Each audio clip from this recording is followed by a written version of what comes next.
munaasibadan oo lagu soo dhaweynayay dafcaddii labaad ee wax ka baranaysa xarunta barashada dastuurka iyo wadaniyada Soomaaliland ayaa xalay munaasabad soo dhaweyn lagu qabtay barxadda hore ee barashada dastuurka iyo wadaniyada Soomaaliland waxaana munaasabada ka soo qayb galay wasiirka wasaaradda arrimaha gudaha Soomaaliland Maxamed Kain Ahmed wasiirka wasaaradda xiriirka golayaasha iyo arrimaha dastuurka Soomaaliland Maxamed Xaaji Aadan wasiirka wasaaradda warfaafinta dhaqanka iyo wacyigelinta jamhuuriyadda Soomaaliland mudane Salebaan Yuusuf Cali Koore wasiirka isgaarsiinta iyo tiknoolajiyadda Dr. Cabdiwali Suufi wasiir ku-xigeenka wasaaradda waxbarashada iyo sayniska Soomaaliland Siciid Bustaale agaasimaha guud ee wasaaradda xiriirka golayaasha iyo arrimaha dastuurka Soomaaliland Marwad Deeqe Cabdi xildhibaan Raambo iyo xildhibaan Maxamed Khadar xogayaha dawladda hoose ee Hargeysa Siciid Nuur iyo maayirka Bridge-London ee cariga Ingiriiska Master Cabdifataax waxaana ugu horeyntii munaasabadaasi furay agaasimaha guud ee wasaaradda xiriirka golayaasha iyo arrimaha dastuurka iyo wasiirka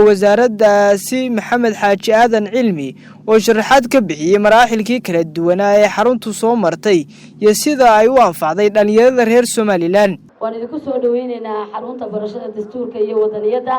gacmo furan baan idinku soo dhaweynaynaa idinkoo u bixiyay qaranka ah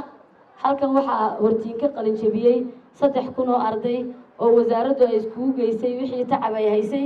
sidoo kale idinkuna waa la isku keengeyn doonaa tacabka ay wasaaraddu hayso waxaanu jecel lahay siday ardaydaasi u aflixeen iyo siday ugu xiran yihiin ilaa imika xarunta barashada dastuurka iyo wadaniyada inaad idinkuna la mid noqotaan aad noqotaan dhalinyar qarankooda u shaqeynaya wadaniyada ka mid dhaliya ka duwanaada dhalinyarta inteeda kale ee aan nasiibka u helin in ay ku soo xidhmaan xarunta barashada dastuurka iyo wadaniyada waxa kale oo ku faraxsanahay inaad ka kala socotaan degmooyinka kala duwan ee ay ka kooban tahay caasimadda Hargeysa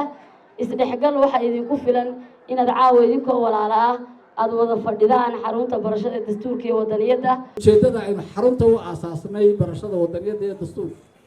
iyo waajibaadka wasaaraddu waxa weeye bulshadeena Soomaaliland inaynu baro dastuurka iyo shuruucda iyo wadaniyada aynu barno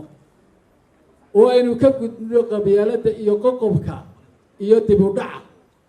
aynu u gudubno oo soo saarno jiil iyo dhalinyaro aqoon u leh dastuurka iyo shuruucda ixtiraamaya dalkooda iyo dadkooda ka kobca oo ka kora wixii inoo geystay dib u dhac u gudba wax alla wixii horumar geesta kalena waxa halkaasi ka hadlay wasiirka wasaaradda arrimaha gudaha wasiirka wasaaradda warfaafinta wasiirka isgaarsiinta iyo tiknoolajiyadda ku-xigeenka waxbarashada iyo qaar ka mid ah xildhibaanada golaha wakiilada iyo maayirka Bridge-London waxaana ka mid ah hadaladoodii runtii barnaamijkan waa barnaamij qurux badan marka laga hadlayo ee la leeyahay wadaniyada maxaan ku raahdaa la qaadanayo duruusta iyo casharada maxaan ku raahdaa dastuurka qaranka wadan muxuu yahay marka aad qeexdo muxuu yahay macnaha ereyga wadan wuxuu noqonayaa dad ku heshiiyey inay ku wada noolaadaan meel oo wax wada yeeshaan dadkaasina leh dhul xadidan bad xadidan oo dalalka qaarkood aanay lahayn hawo xadidan iyo dad xadidan leh soohodimo caalami ah oo hadday tahay bad iyo mid dhul iyo mid cir intaba ayaa waxa la yiraahdaa wadaniyaduna waxa weeye sida loogu dhaqmo oo loo horumariyo oo loo jeclaado oo looga shaqaysto oo uu ku noqdo wadamada kamida caalamka mid kamida wadan kasta dadka ku nool baa wax ka dhiga oo jecel oo magac u yeela oo horumariya oo magaciisa kaana waxa la yiraahdaa jeclaanshaha difaacidda samaynta horumarinta wadaniyad maanta iyo technology-ga iyo wadaniyada aynu kor u qaadno qof walaalkay naga mid social media ama baraha bulshada maalintii wuxuu ku qaataa waqti fara badan buu ku qaataa taas loo baahan yahay inaynu dalkeena ku muujinno calanka sumadda qaranka taariikhda aada baran doontaan intaba inaynu adduunka gaadhsiino. muhiimadda ugu weyn waxa weeye qofka muwaadinka ah inuu barto xuquuqdiisa wadaniyadeed, inuu barto waxa xaqa loogu leeyahay, inuu barto isaguna wuxuu xaqa u leeyahay. halkaasi ka bilaabmaysaa qofkii oo bartay xuquuqdiisii wadaniyadeed iyo mas-uuliyadda saaran iyo mas-uuliyadda laga doonayo wuxuu noqonayaa qof qaranka u adeega, dalkiisa jecel, isagoo u noqdo adeega bulsho oo bulshadiisa ugu adeega si tabarucaad ah. dhalinyarta anu waxaan u soo jeedinayaa inay dhisaan oo la dhiso marka koowaad wacyigooda siyaasiga ah. wacyiga siyaasiga dhalinyarada in la dhisana waxaa laga soo bilaabayaa dugsiyada sare iyo jaamacadaha, iyagoo dooran doono guddoomiyaasha ku-xigeenadooda, si ay dhalinyartu u bislaadaan oo ay markay waxbarashada dhammeeyaan ay u qaabilaan rayga ka soo horjeeday ugu qancaan oo dood la isku qanciyo keliya ata, laakiin aan farataagtaag la isku qancin.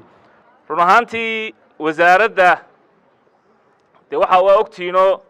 maxamed xaaji aadan baa wasiirka ah, waa oday laftii weeyaan. berigii dhaweedee miisaaniyadda nala hor keenay ayaanu xogaa wasaaradaasaa lasoo hadal qaado, waxaan idhi war shaqo aana idin war ka haynin bay haysaaye faraha kala baxa, wasaaraddan ha u tegina. marka waxaan rajaynayaa idinku inaad noqon doontaan maxsuulkii uu muddada dheer ka soo shaqaynayay haddii alla idmo. dhalinyartan daayarta ah ee u bixi dalka ah, ee u bixi caasimadda ah, ee caawa halkan iyaguna lagu soo bandhigayo barashada wadaniyadda ku dhammaystay, aad iyo aad baan ugu faraxsannahay. waxaan leeyahay soo dhawaada. markaynu leenahay wadaniyadda la baranaya, horta micnaha wadaniyadda fahma. marka lagu yidhaha wadan waa wadankii, wadanina waa calaamad tilmaamaysa. jaaniskaan idinku haysataan maanta, halkan ku haysataan, dadka qurbaha jooga kuma haystaan. maxamed wardi, warbaahinta qaranka Soomaaliland, Hargeysa.